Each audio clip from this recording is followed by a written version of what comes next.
Bonjour à toutes et à tous, vous écoutez Cinécast, le podcast qui chaque semaine vous recommande des films à voir au cinéma, en streaming ou en VOD. Ici Thibaut en direct du Festival de Cannes pour vous parler aujourd'hui d'un nouveau film qui a été présenté en compétition, qui est passé il y a déjà 2 jours, 3 jours. J'ai pris un peu de retard là avec les critiques, j'en suis désolé, mais le planning des derniers jours était un peu compliqué, donc c'était pas évident d'aller caser des moments pour enregistrer. Bref, tout ça pour vous dire que je vais donc vous parler du film Les Feuilles mortes d'Aki Kaurismäki, le réalisateur finlandais, dont je vois qu'il a déjà une date de sortie en France. C'est prévu pour le 20 septembre prochain. Alors, qui est Aki Kaurismäki? C'est donc un réalisateur finlandais, qui est pas mal habitué à Cannes, et au festival de manière générale. Ça faisait un moment qu'il n'avait plus été, présent. Son dernier film, L'autre côté de l'espoir, qui remonte déjà à il y a 6 ans, était passé à Berlin, si je dis pas de bêtises. C'était plutôt chouette, vraiment dans la veine du cinéma de Aki Kaurismäki. Alors honnêtement, je suis pas un immense connaisseur du cinéma de Kaurismäki. J'ai vu plusieurs de ses films, mais je suis pas un expert en la matière non plus. Cela dit, je dois dire que ces derniers films m'ont beaucoup plu, surtout Le Havre, hein, qui date déjà de 2011. J'avais vraiment adoré Le Havre, c'était un de mes films préférés de cette année-là. Donc forcément, voilà, le nouveau film d'Aki Kaurismäki en compétition à Cannes, Les Feuilles mortes. J'étais évidemment assez curieux de voir ce que ça allait donner. Alors, je suis désolé, je prends un petit moment parce que j'ai oublié de préparer une petite image à vous montrer. Voilà, pour ceux qui nous regardent sur YouTube. Alors, Les Feuilles mortes, pardon, de quoi ça parle? Il est question de 2 personnes solitaires qui se rencontrent par hasard une nuit à Helsinki et chacun tente de trouver en l'autre son premier, unique et dernier amour. Oui, c'est pas évident. Leur chemin vers ce but louable est obscurci par l'alcoolisme de l'homme, la perte d'un numéro de téléphone, l'ignorance de leur nom et de leur adresse réciproque. La vie a tendance à mettre des obstacles sur la route de ceux qui cherchent le bonheur. J'aime plutôt bien ce synopsis, bravo à celui qui l'a écrit.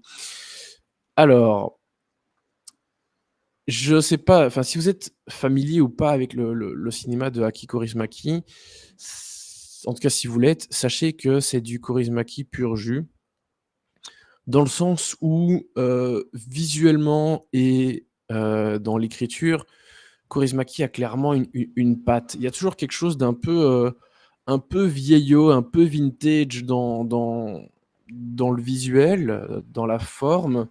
Il y a toujours un décalage, visuel aussi, quelque chose d'un peu, pas anachronique, mais on se dit qu'on saurait pas vraiment dater. Enfin, c'est un peu daté dans le passé, mais en même temps, ça pourrait se passer n'importe quand. Donc il y a toujours un peu cette atmosphère particulière, propre à ces films, et puis aussi un décalage, toujours, et un certain, surréalisme dans l'écriture, dans les dialogues, dans la façon dont les scènes se déroulent, où on sent toujours qu'il y a quelque chose qui est pas en phase. Parfois, ce sont les personnages entre eux. Heu, alors ici, les 2 personnages principaux, l'homme et cet homme et cette femme qui se rencontrent, par hasard et qui veulent se revoir, alors, pensent être en phase, et puis ils le sont pas vraiment parce qu'ils n'arrivent pas à se revoir. Les circonstances font que, et puis ce sont aussi des personnages qui en général sont pas en phase avec le reste de la société.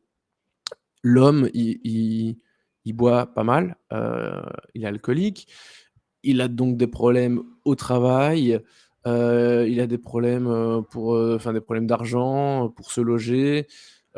Elle a aussi un peu des soucis à ce niveau-là, pas avec l'alcoolisme, mais avec d'autres choses, avec le travail, avec l'argent aussi. Ce sont des gens qui ont du mal à trouver leur place, et donc trouver cette autre personne, avec qui, ils passeraient le restant de leur vie, en tout cas c'est leur objectif, c'est leur rêve, ça les met un peu en décalage avec le reste de la société, très clairement. Cette atmosphère propre au film de Kaurismäki, elle est en général, on aime ou on n'aime pas, il y a pas vraiment d'entre-deux, mais j'ai l'impression que généralement, c'est quand même quelque chose qui plaît plutôt. Heu, alors voilà, l'ambulance est passée. Ça plaît plutôt pas mal parce que c'est atypique. Il y a pas vraiment beaucoup de films qui ressemblent à ce que Kaurismäki fait et donc c'est ça qui fait que c'est un auteur, reconnu. C'est ça qui fait que, des gens apprécient son travail. C'est parce que déjà c'est immédiatement reconnaissable.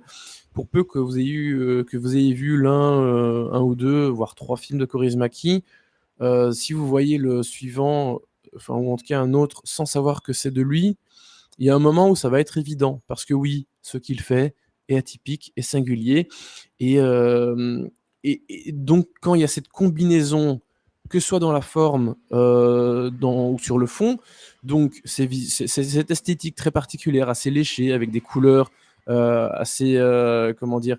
Un peu froides, mais qui ressortent quand même, avec ces décalages dans les personnages, dans l'écriture, cet humour. Parce que oui, on rit souvent, pas mal, hein, devant les films de Kaurismäki, devant ces personnages qui ont du mal à être acceptés dans la société ou en tout cas à trouver leur place, qui ont du mal à se trouver entre eux, mais voilà, ça fonctionne toujours et voilà, les feuilles mortes, ça a marché sur moi, une fois encore et donc je suis très content d'avoir retrouvé un film de Kaurismäki qui a évidemment sa place dans les grands festivals, ça c'est une certitude et qui, je pense pas qu'il ramène énormément de gens dans les salles malheureusement, et qui donc, malgré le fait qu'il ait déjà une carrière depuis, plus de 40 ans, ben, gagne encore à se faire connaître malgré tout. C'est assez dommage, mais voilà, je pense que c'est le genre de film atypique. C'est jamais très long en plus, hein, ça dure généralement 1 heure et demie, max.